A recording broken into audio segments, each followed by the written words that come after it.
So a couple of nights ago, Nick and I were bored as per usual, and we were like, well, when we're bored, what do? We have random battles. But this time we were like, I don't want to have a random battle, let's go most ridiculously random we have ever gone in the history of life. So Nick was like, I really want to do that force battle that Fizz and I suggested, where you use the force to pick your moves and you don't look at what your moves are. I was like, hey, well, what about we take that one step further? What about we make these blind battles where we completely cover the entire top screen and we use the sound from the game audio to use our moves and our predictions. So our predictions have to be based around sound. We have no idea what's happening in the game. The only thing that we can judge things on is by the game audio, the Pokemon's cries, the move sounds, the HP sound, and all that crap.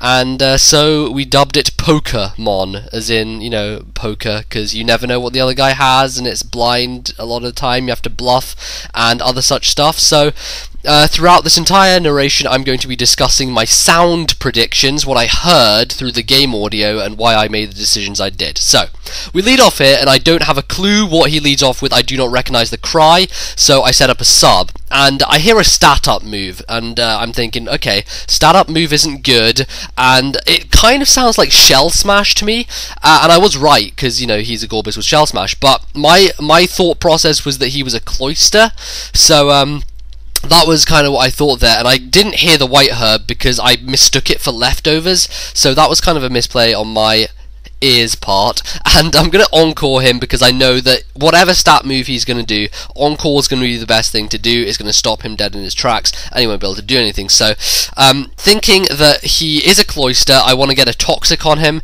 so I'm just going to go for the Toxic on this turn. Hopefully it's not going to miss, because the problem is he could switch to something, and it could be a Steel.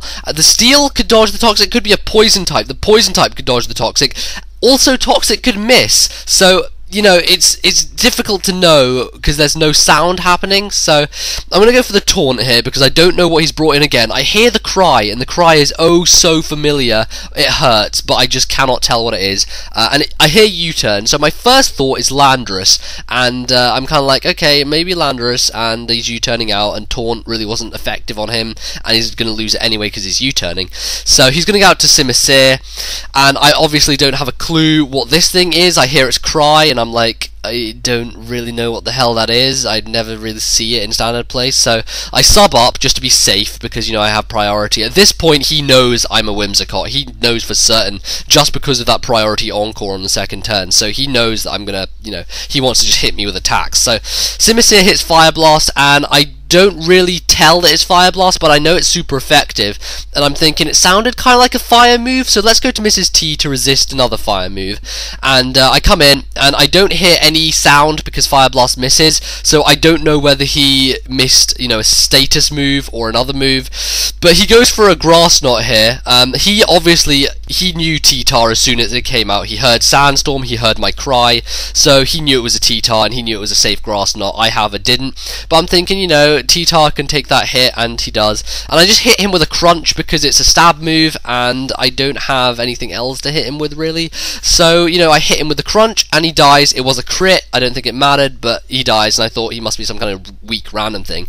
In comes Jirachi. I hear its cry, and I think, wait a second, that's one of the things. That's one of either Mew or Shaman or Jirachi or one of those.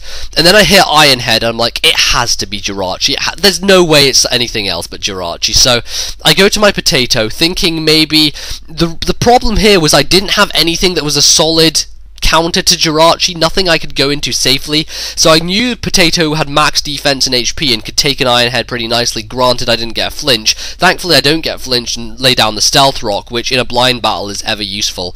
You know, really, really great to have. So he's actually going to switch it up to Grass Knot here. I didn't actually hear the Grass Knot, so, well, I heard it, but the problem with Grass Knot and Ironhead, they kind of sound a bit similar. It's kind of weird. They both sound very similar in the in-game audio. So I thought he was still stuck on Ironhead, and I kept thinking he was still Scarf Rachi.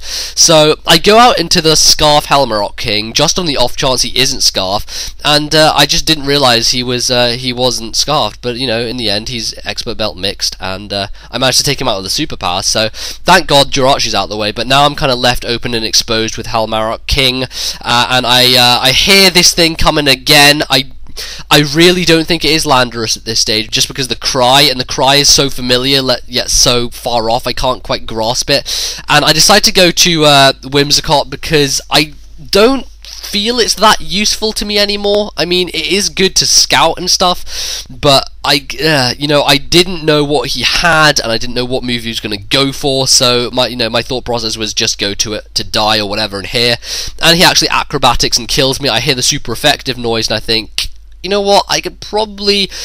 Whatever's super effective on a grass type probably won't be super effective on a flying type, so I go to Helmarok King, go for the Scarf Brave Bird, and it actually takes out the Crobat. So I hear it die, don't know what it was, of course, but it dies, and I was happy with that. So he brings in a Slowbro, and at this point I really don't know what it is. The cry didn't really give anything away, so I hit it with a Brave Bird, because Fizzy Stardust says you Brave Bird everything when you don't want to do anything else, and that's what I do. And I hear the electric move, but I don't hear myself take any damage, and I was like, what did he just use? I don't know, but obviously, stupidly, I should have realised it was Thunder Wave. I just heard electrical sounds, and I thought, what is he doing? Is he, like, starting up? But I didn't hear the stat up, so, yeah, I just went for the Brave Bird, stayed in, and he's going to get the Slack Off up. I thought that was Recover as opposed to Slack Off, so my thought process was more into things which had Recover as opposed to Slack Off, but, there you go, that's what happens. And, at this point, I'm going to switch back out because I don't want to die to anything else he throws at me. I'm going to go to my Teriyaki, which is my the thing of the Teriyaki-on, the Teriyaki-on, and I'm thinking, I've got a Choice Band with this dude. Choice Band Earthquake should be, it's pretty decent on whatever type of wally thing he has, whatever has Recover. I go for an Earthquake, and I really can't judge how much it's doing, from the first hit, and seeing it now, it does like nothing. I was like, bull crap, that's terrible.